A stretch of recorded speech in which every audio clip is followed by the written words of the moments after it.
Now this week's stitch of the week is the very beautiful crunch stitch. I don't know if the texture shows up that well there, but let me just bring it up. Can you see it has this sort of slight wave here and beautiful texture there. You can see it there, can't you? Beautiful texture, quite a close looking stitch, very easy, one row repeat. So that's what we're making today, the very beautiful crunch stitch.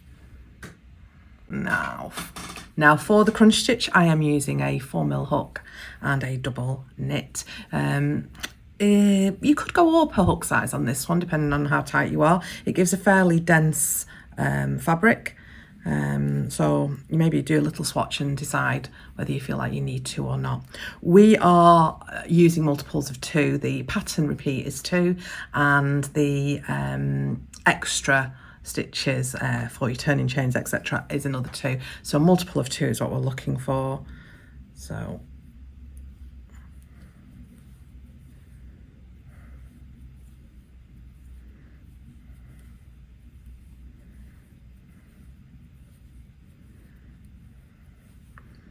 right, so I've done 14 just for a small sample.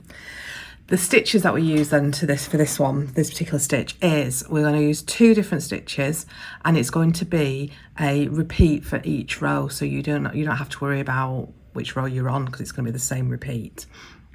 You are using a US half double, which is equivalent to a UK half treble, and a slip stitch.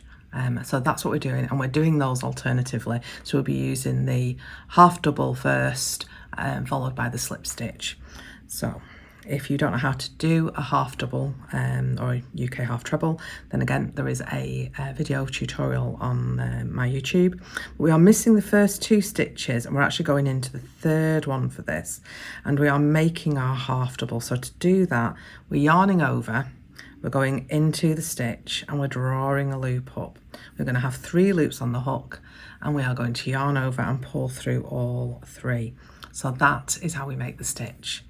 In the next chain, you are making a slip stitch. So if you are still mastering your tension, at this point I would say just take particular care that you don't make this slip stitch too tight. It's very easy to do. So you're going to go into the stitch, you are going to pull through into the chain, not the stitch. You're going to pull through the chain, and then you're pulling through the chain, the loop that's on your hook. Yeah, so you don't want that to be too tight, because that's what's going to cause a problem if it is. So we're going to yarn over and go into the next stitch and make a half double.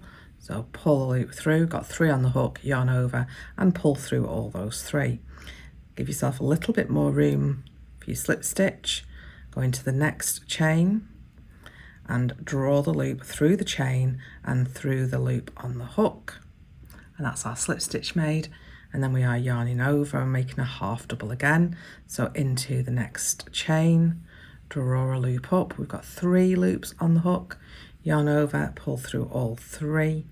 Again, give yourself a little bit of space, and we're going to go into the next chain, and we're going to do our slip stitch again. We're going to draw through and pull through. Okay, we're going to do that all the way along. You will end up finishing on a slip stitch. If all being well, math God's work, you'll end up on a slip stitch. So let's carry on.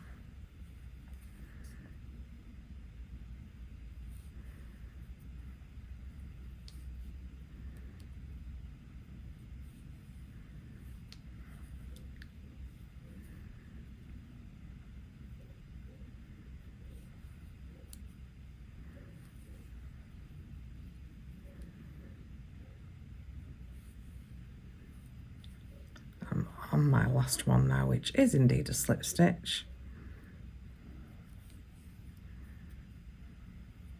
Okay, so this is our first row. Now it doesn't build up hugely quickly. Obviously if you use a chunky yarn it would do, in part because when you're doing that half double, which is a slightly taller stitch obviously than the single crochet, but then by doing the slip stitch you're pulling that stitch down, so it makes it a much tighter stitch row than it would be if it was all half doubles. So I'm going to chain up now for my turning chain. At this point, the first stitch we're going to do, just as it was here, is a half double. And for this turning chain, we had 2. I tend to find that I work well with a turning chain of 1. So at this point, you make your decision as to what suits you better. Are you better off with a turning chain of 1 for your half doubles, or do you need a turning chain of 2? You'll know that from your own tension.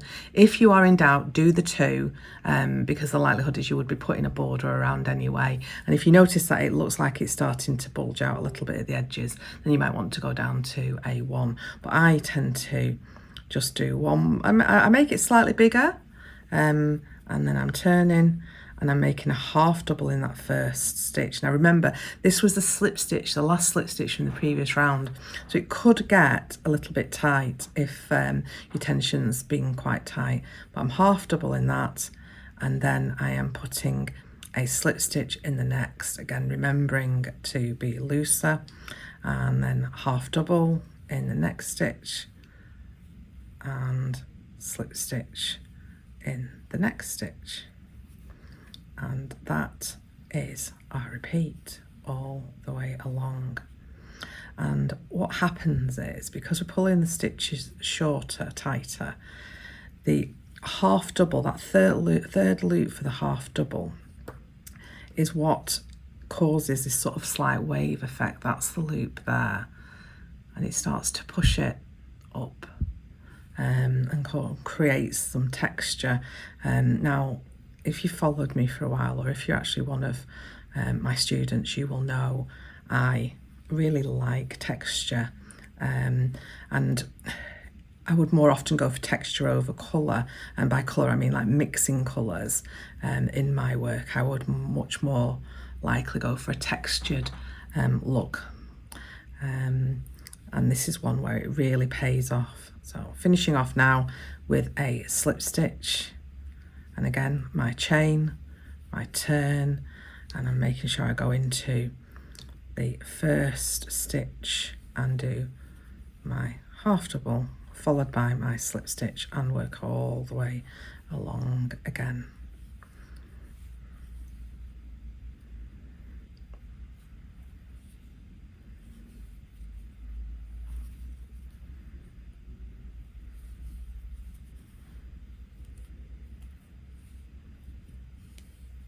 So the pattern repeating itself isn't difficult. If there's going to be a challenge, it's going to be in keeping the stitches nice and even, and not having your slip stitches too tight. I'd say that's going to be the sort of the biggest challenge, really.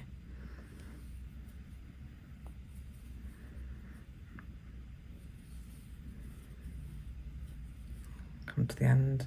Again, I'm ending with a slip stitch now.